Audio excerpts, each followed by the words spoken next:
To make a podcast accessible to those with hearing loss, you need to make some adjustments. Nothing crazy, but re-examining the equipment and your environment is probably worth the effort.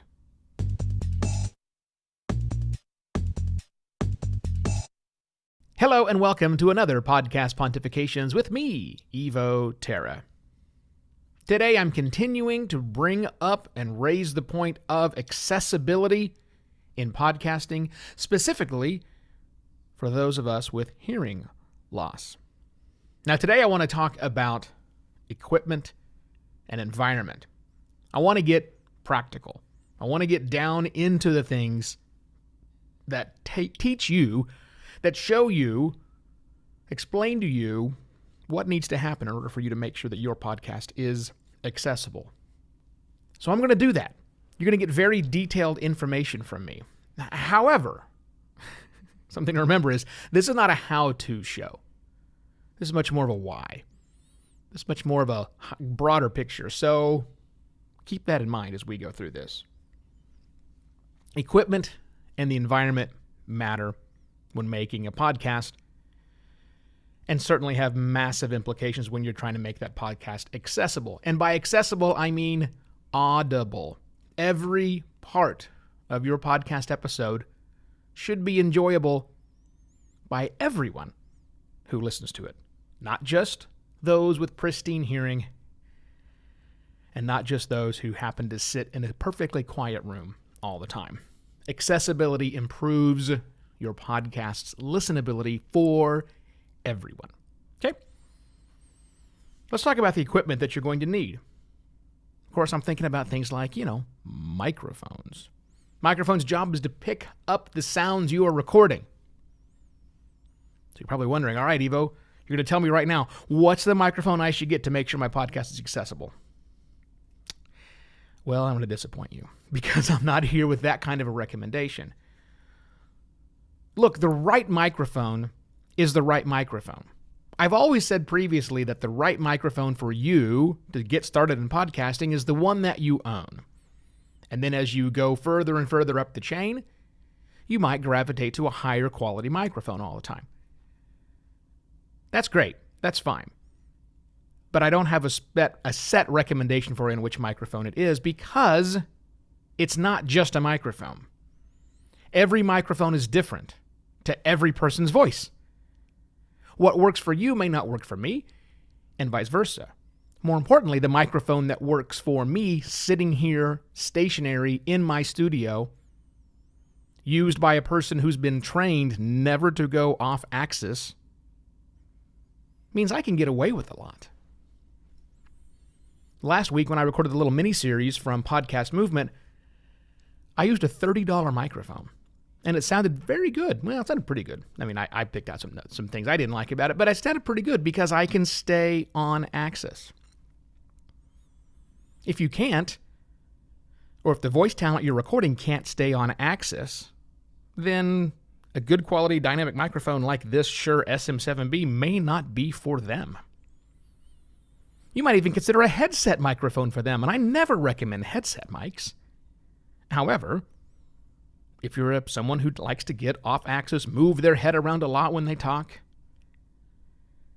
then the right microphone will work better in that particular environment.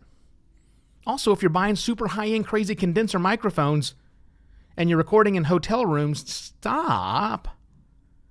You're going to pick up a lot of ambient noise and stuff. Find the right microphone for the right use case. That is always the answer, because it depends on the environment. It depends on the voice going into it and what's around that particular person. Let me illustrate that. I once knew a bass player who looked a lot like me. He wasn't very good, but he managed to get himself into kind of a semi-pro band. They made a couple of records, they got a couple of gigs, and this guy fancied himself a gear person. So he continued to buy new guitars, different setups, never was quite happy with the sound. So finally, he took one of his guitars, his first guitar, his 4-string guitar, into the shop, said, man, I want this thing tricked out. I want new strings. I want new pickups. I want everything redone on this. I'm thinking about actually refretting the board. Took it to the tech, and the tech said, this guitar is warped. The neck is completely whacked out of shape. Rather than mod it, throw the damn thing away and buy one that actually works. So you can try all the tricks and the techniques and the tools, but wrong product, wrong person, right? Same thing goes for your equipment you use to capture the sound, not just the microphone, but the recording interface itself, the DAW, digital audio workstation that we're using.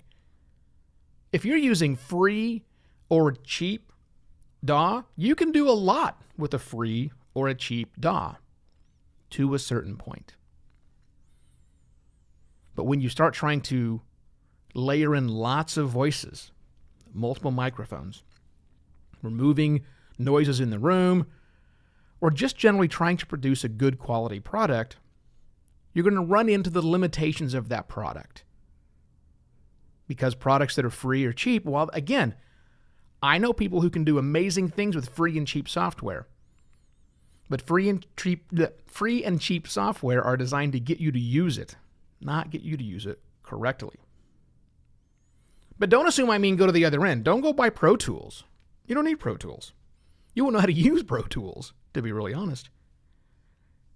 Don't go buy a 16-channel mixer. You probably don't need a 16-channel mixer. You just need to learn how to use the equipment that you have, software included. And if you're running up against limitations of that software because you're not using a DAW, digital audio workstation, that is specifically designed to make good quality recordings for podcast, not necessarily capturing the sounds of a band in a garage. If you can get equipment that is dedicated to the job you're trying to do, it tends to do better. But again, the environment matters. The environment matters. If you're recording on the road a lot, you definitely don't want that 16-channel mixer and that entire Pro Tools setup because that's crazy. Who wants to lug that thing around? You need something that fits on a laptop. I'm talking about software. That fits on an easily portable laptop. Maybe a phone. That's fine. I don't care. It matters. What matters is your environment and you use it properly. Because once you have the right environment and the right equipment for your voice and the voices on your show, now you can work really hard to make sure that everything is audible and clear. We'll dive a little more into this tomorrow.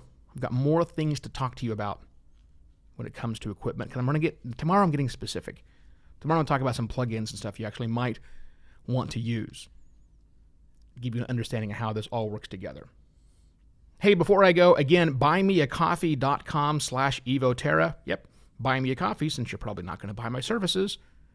And also there's that new Flick group app that I have. Links to both of those things here in the show notes. Tomorrow's Thursday, and we shall wrap up this mini-series on making accessible content right here on podcast Pontifications. Cheers!